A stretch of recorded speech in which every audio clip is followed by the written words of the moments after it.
Welcome to Marrow Masters Season 5, sponsored by the National Bone Marrow Transplant Link, CGen, Omeros Corporation, and the Leukemia and Lymphoma Society. The National Bone Marrow Transplant Link, established in 1992, strives to help patients, caregivers, and their families cope with the psychosocial challenges of transplant from diagnosis through survivorship. Here's your host, Executive Director of the NBMT Link, Peggy Burkhardt. Welcome, everyone. This series focuses on survivorship. Whether you're 5 minutes into your survivorship or 25 years plus, we have perspectives that will speak to you, inspire you, and help you at every turn. When patients enter survivorship, it is truly a gift, as we all know, but it can be overwhelming at times and emotionally draining. This season, Season 5, will focus on helping survivors and caregivers better understand the despair, mental challenges, some work-career issues, GVHD, and the role it plays in survivorship, giving back, not giving up, finding your herd, and so much more. So grab a few minutes, grab some coffee, settle in, and get ready to be enlightened and educated as you make a few new friends who will share their grit, intense honesty, and determination to not only get through this, but to thrive and live their best life. I'm very excited today. We welcome Stephanie Scoletti of Pittsburgh, Pennsylvania. Stephanie was diagnosed with leukemia just shy of her 20th birthday in 2005. Stephanie will tell us more about the importance of having a herd to support you during your journey. This young lady even found time to start a nonprofit to help other youngsters. Welcome, Stephanie. It is so wonderful to have you with us today. It is important to remember that the journey is slightly different for the younger set, and Stephanie's going to tell us all about that today. Thank you, Peggy. What a wonderful opportunity to be here, to be able to share my story with all of you. As you had mentioned, yes, I was diagnosed with ALL leukemia in 2005. This was just 2 weeks before my 20th birthday and just before my junior year of college began.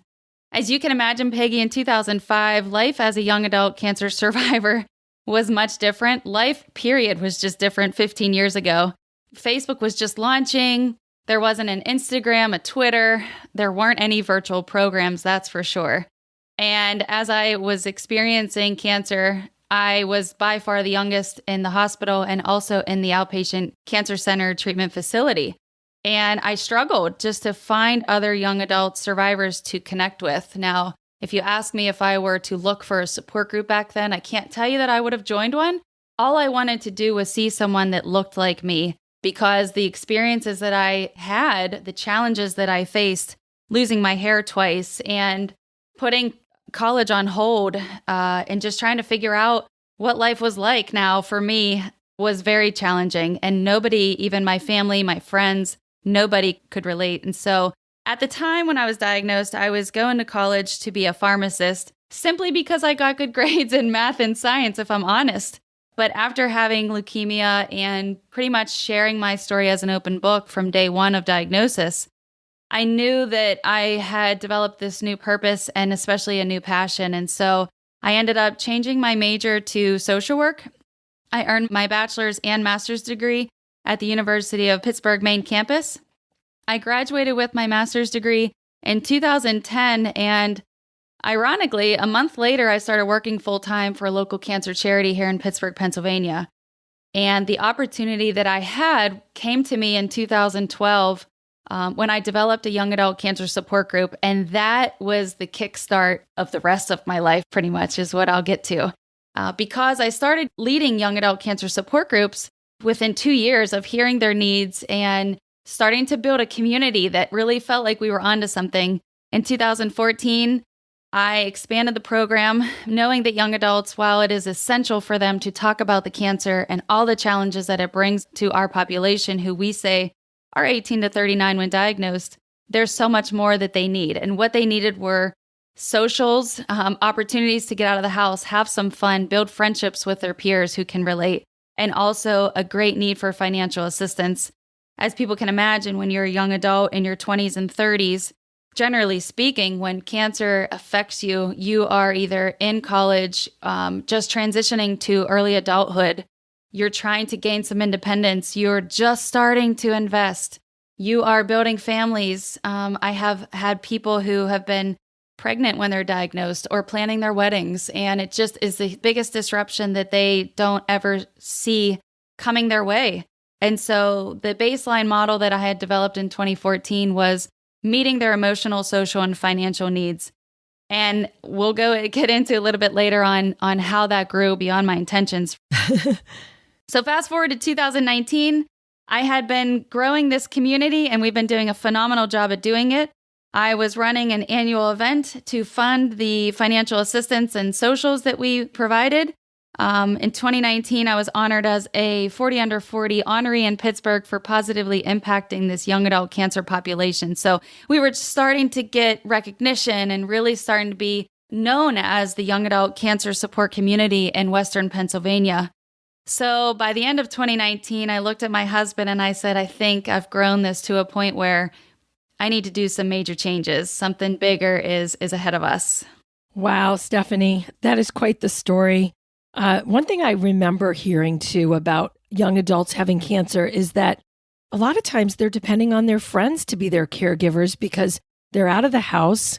Mom and dad are there, but they're trying to, break free of being under the roof of their parents. And I always thought that was so interesting when you think of the friends you make in college or just right out of high school, and that they could possibly be someone that is taking care of you. But it's so incredible to me, this generation, and I hear that they step right up and they are incredible caregivers as well. Do you hear that? I hear both sides of it. And what I mean by that is when these young adults are diagnosed, people step up that they don't expect to step up normally. Some of them are their dear friends and they become family because a lot of times the dynamics in the family change. And the cancer survivor, especially these young adults, they feel like they're just holding such a huge burden. They don't want to emotionally impact their parents or be a burden on their siblings because, of course, everyone has their own lives. And while the families want to provide all the love and support, like you said, these young adults, they're just so independent and they want to be that way and they want to remain that way. Even with a cancer diagnosis, they're likely to turn to people like their friends. But oftentimes the friends either step up in ways that they are just so incredibly grateful for, or they don't know what to say, how to react, how to support. And so they kind of shy off, if that makes sense. And for lack of better terms, they kind of just ghost the survivor, not intentionally, but just because they don't know how to support, because it's probably likely that they've never had a friend who has had cancer. So they just don't know what to do. And therefore they do nothing. The text messages start slowing down. They don't hang out as much because obviously that cancer survivor can't maintain their normal social life as they normally would. And so we find that it's super challenging more than ever to find a network of support. Now, don't get me wrong, that's not for everyone. But what I have seen is when they join their own herd, their cancer community, that becomes their new support system. That becomes their new family, if you will. Well, that totally makes sense. And I'm glad we're touching on this because it's important that people understand. And if they're listening to this, that they realize it's not just them. It's hard. People don't know what to say sometimes. But boy, when they get their new herd, and let's talk about, okay, so after 2019, you made a big decision. You started a nonprofit. Let's talk about that. This is so exciting. I did. And like I said, I had a very serious conversation with my husband, and I was running a program through another organization, and it's unheard of and unlikely that someone's going to do what I did. But I truly, Peggy, followed my heart and followed my passion, and I always listened to the needs. I think anyone out there that wants to give back or wants to start a nonprofit, you have to be an active listener and you have to listen to the needs of the community that you are trying to support. So I really found that it was my turn in this life to do something bigger than what I had already done. I had reached the capacity of how I was able to support them at the same time, knowing that there was so much more that we should and could be doing for the population. So believe it or not, March 1st, 2020, we just celebrated our 1-year anniversary on Monday. Oh, congratulations. Thank you. March 1st, 2020, I went public and I launched Young Adult Survivors United after coming to terms that this was the right move. And 2 weeks later, the world just shut down. And so we pivoted like everyone else, and we quickly became a virtual health and wellness community. And people think I'm crazy when I say this, but I am so grateful for the pandemic because it provided us more silver linings than I ever anticipated. And by that, I mean, we never had virtual programming before this organization, before the pandemic especially. And so we have been able to provide the needs and support those who would not be able to join us if everything had maintained the same and was only being offered in person. That is so interesting. And we at the Link, I can relate to that because we do a lot of virtual programs, our podcasts, our Lunch and Learns, our webinars. So I do know what you mean. And everyone is home. Everyone has access to the internet, usually, I should say, hopefully. And this is where you were able to provide a service. I can totally see that. It was not what you planned, but boy, it sure worked out. Yeah. And Peggy, it's all about finding your herd, whether you have cancer and you need a community, whether you have had severe anxiety and depression, there's a community for that. Whether you are caring for someone with Alzheimer's, there's communities all over. And I think at the end of the day, the take-home message is you just have to find what works for you. I created Young Adult Survivors United because nothing serving this population existed in Western Pennsylvania and the tri-state area, even nationally, for the model that I built, this comprehensive care model. I didn't see it being offered anywhere else. And I tell everyone this, when you don't find that and you build or join something that it really resonates with you, take that opportunity and run with it. And we, nothing more, love than to collaborate with other organizations. But I really did all the legwork trying to find another model that I had built that mirrored what I was doing. And for those reasons alone, which is why I started this organization, my experience as a young adult survivor and an oncology professional having my master's in social work really helped grow our community and be able to relate to what it's like for those who are newly diagnosed. All of them have experienced a level of trauma and just not realizing how long that lasts because they're not warned when they're diagnosed or even after they ring that bell and they're off figuring out what life looks like. So through the organization, we always discuss the helpful tools to get you through a diagnosis and beyond and what to expect and normalizing thoughts and feelings when survivors feel so isolated, so anxious, and have ongoing depression. This is so helpful. Tell me, do a lot of your let's say your herd, the people that are coming to you for support, do they end up becoming mentors or do they end up getting on board to be a buddy to future patients and survivors? Absolutely. I can speak for the young adult cancer population and even reflecting on my own journey. What happens oftentimes is when people do survive cancer and they either are on some kind of medication or treatment forever because they're metastatic to some of them having diagnosed at an early stage, whatever that means and whatever that looks to them, oftentimes they also gain this new purpose as well and they want to give back. And for those reasons alone, even in our support groups, we never break it out so that those in treatment have to be in a group with those in treatment and separate from those who are finished and post-treatment are together. I always unite them because the ones who have overcome it want to give hope to those who are just diagnosed or going through the trenches of being in chemo and experiencing all the side effects. So it's almost a natural process for those who want to end up being a mentor to others in the group and even outside of the group. They end up getting advocacy training or they end up being a mentor through other cancer organizations that build those programs more formally.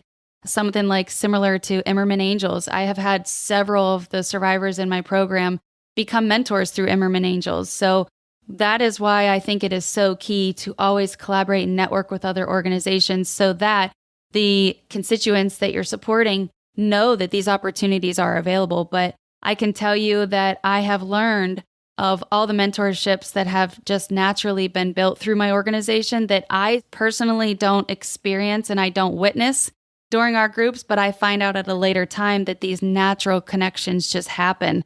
And then they end up connecting outside of the group, which is, to me, when they connect outside of group and I have nothing to do with that, that to me is one of the biggest rewards that I experience.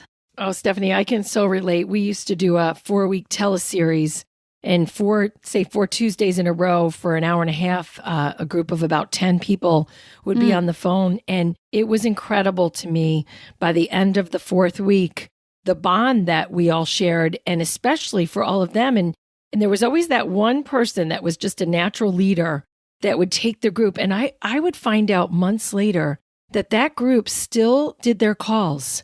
They still emailed. And I can totally relate. It was the most rewarding thing to me that we put them together and they became dear friends. I'm telling you, it's such a gift. It really is. And I did want to say, I found Stephanie through Elephants and Tea. And if you don't know what Elephants and Tea is, it is an incredible group that really focuses, I believe, on the younger set, but just talk about networking and helping so many groups find each other. They kind of do for us what we do for patients. Exactly. They help all the nonprofits find each other. And I just can't say enough about Nick. And when I read your article about finding your herd, I just knew that we needed to get you on this podcast to talk about it because it is such important messaging that you find your herd. Stephanie, it's always great to have a personal story or two. Do you have anything you might want to add about just a special soul that you met along the way? We've already kind of been talking about that, but if there's even more of an individualized story, we are all ears. I have to share two stories because when you initially asked me to consider this, these two really stuck out on my mind. And I think this describes what it means to find your herd and build a community. Erin, for example, she started coming to our support groups in, believe it or not, 2013. She still attends to this day. Erin was diagnosed with triple-negative breast cancer just at the age of 24. And again, she was diagnosed back in 2007. So the world was similar in her life as it was to mine when I was diagnosed in 2005. Erin started joining our groups and has, like I said, continued to come back. And she met, at the time, her boyfriend about 3 years after being diagnosed. And what she would tell us in the group was that her boyfriend at the time never understood why she had what we call scanxiety, why she would be so emotional approaching her yearly cancer anniversaries. And it took until he started attending our social activities, hearing other stories from other survivors, just casually talking about their lives at the time, and talking with other caregivers and who we call co-survivors in the group, talking with other men and really realizing that her feelings were very validating and that she wasn't out of line because he would say, "You're no longer in treatment. You have survived cancer. Why are you still so emotional?" He never understood. They, Peggy, to this day, say that we saved their marriage. They ended up getting married in October of 2019. They were engaged for probably 8 years, if I'm not mistaken. If Erin hears this, she's going to laugh because I should know. But they got married in October 2019. They planned their honeymoon so that they came back a day before my annual event. And she spoke at that night at our event about everything I just told you. Furthermore, when I reflected on why we keep our support groups, including the survivors who are post-treatment and also those who are in active treatment, there's a girl in our group who has had breast cancer twice. The second time around, she was diagnosed with triple-negative breast cancer. And she said, I quote, recently in one of our groups, she said to Erin, "You make surviving worth surviving." Wow. Because Erin, to her, is her beacon of hope. Having survived triple-negative breast cancer, living 12 years later, 12 years out from this, when Nikki, who has had a breast cancer recurrence and having the same type of cancer, now she is her mentor. She is her beacon of hope. And I had to write that quote down because I thought, oh my gosh, if I didn't have this platform, this herd, this community, those two would have never met. Wow. And so that's the type of connections that we make. The other one that I'll quickly share is we have a girl whose name is Ashley. She is a 3-time ovarian cancer survivor. It all began in August of 2019. Since her diagnosis, not only has she undergone a total hysterectomy, many other surgeries, chemo, radiation, you name it, she ended up coordinating a 5K in May of 2020, where she completed a 5K every day in May. She called me one day and she said, I'm a teacher and I like to think of fancy titles and make things rhyme. She said, so I'm going to coordinate a 5K every day in May where she wore a sign on her chest of the name and diagnosis of one of our group members every single day. And she raised money for the organization. And she has connected with so many people in the organization because of doing things like that, where this is like almost her new purpose. She comes up with these great campaigns. She also wrote for Elephants in Tea, stating all of that on why she did it and how she was able to physically do it, but also more so the joy and rewards and empowerment that she felt doing this on behalf of other people. And so she has connected with multiple people in the group just by asking them if she could walk in honor of them. And she's also coordinated a surprise celebration where one of our group members who had a very intense chemotherapy regimen, after she rang the bell, after surviving a recurrence, this girl, Ashley, surprised her with a group. She rallied the group. They showed up on this girl's lawn and surprised her when she came home from ringing the bell with signs and bells and balloons and cake. And it was just a whole surprise celebration. And these are the kind of things that happen, at least in my herd, that we'll celebrate forever. And these are the memories that you can't buy. You can't get anywhere else. And these are things that I had nothing to do with. These are between the group members. And so It has just been one of the most rewarding experiences of my life, just mentioning these two stories, but each happened just in the last year. So I can only imagine what's to come in the upcoming years.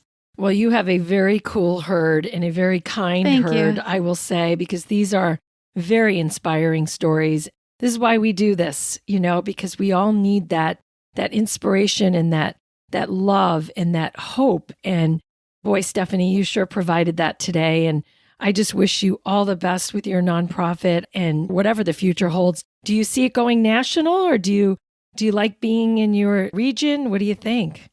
That's the $1 million question that I often get asked. And I wish you could see the smile on my face, because if you were to ask me that question 2 years ago, when I was just thinking about launching an organization, I would have said, absolutely not. Absolutely not. I'm not capable. That's out of the question.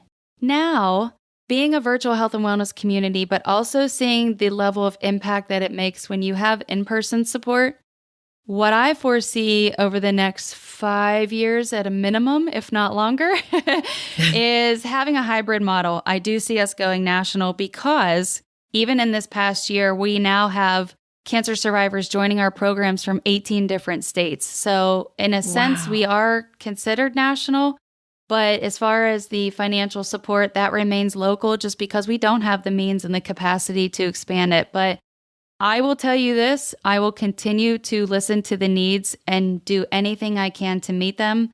I think it's safe to say that in due time, we will either be a national organization or we will be partnering with national organization, because the obvious is that the needs are so great and there's just so much more work to be done. So as long as that's the case, I will continue to do whatever it takes to make sure that we're reaching every young adult cancer survivor out there. Terrific. Well, what an inspiration. Thank you again. Is there anything else you want to add before we end our session today? I just want to thank you, Peggy, for this wonderful opportunity. It is always such a blessing to talk with you and exchange stories and be able to raise more awareness out there. And I especially want to thank the National Bone Marrow Transplant Link for the opportunity to speak today. You are so welcome, and thank you again. My pleasure. This has been the Marrow Masters Podcast. Feel free to share this episode via text, email, or social media. For more, follow Marrow Masters in Apple Podcasts, Spotify, or wherever you get your podcasts. And to connect with the National Bone Marrow Transplant Link, visit nbmtlink.org or follow the link in our show notes.